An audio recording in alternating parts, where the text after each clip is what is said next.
Hey everyone, welcome back to Better Biomed. I'm here on the side of the road in a place where a big tragedy in American history happened. There was a giant compound right here and a lot of people died. I'm in Waco, Texas. Waco is, I'm not going to get into the politics of government overreach versus children imprisoned in a compound. I don't know. That doesn't really matter. Nonetheless, women and children did die here. A lot of them. Right over here, you can see it says the branch. That is the Branch Davidian complex, or what is remaining of it out here. But that's not why I'm here. I'm here because I've been driving for hours and I'm venting in my head because I had a conversation with one of my technicians. And that conversation was about preventive maintenance. And he was questioning, if we're just doing too much for our PMs, because he was told that a lot of that is unnecessary by in-house biomeds. Well, the crazy thing is the in-house biomed told them that all they gotta do is check the pressure and temperature on the analog gauges, and then they were going to swap out the door seal and then change the sticker, and that's what they called PM. But even on the simplest of preventive maintenance, on the simplest of autoclaves, that is not a PM, all right? In order to sterilize something, you need two things. You need temperature and you need pressure. And while they are directly related, and by checking one, you're technically checking two, you still have to check against a known official calibrated thermometer.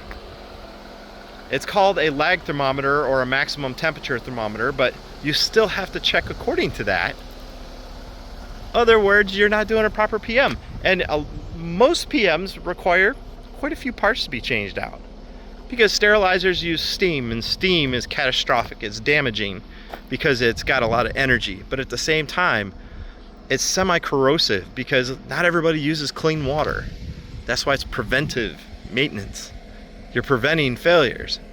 And a sterilizer is the basis to the entire ecosystem that's healthcare.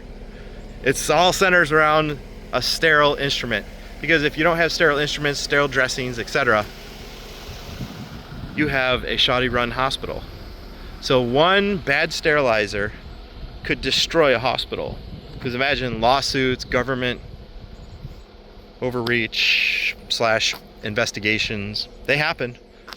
I mean, you could die from some of these sterilization failures, and that's because deep level infections, like in your bones and stuff, that can kill you. It can absolutely kill you.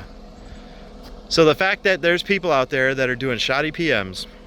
Yeah, my technician came up to me this morning. I've been thinking about it this whole entire drive. He told me that that's what they do, is they're told to check an analog gauge and verify the temperature based on that.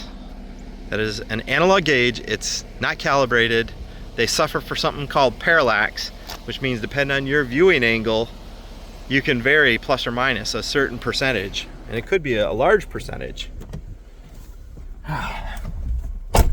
But folks, it's actually disheartening when you hear about stuff like that. Like, that is what some people call a PM.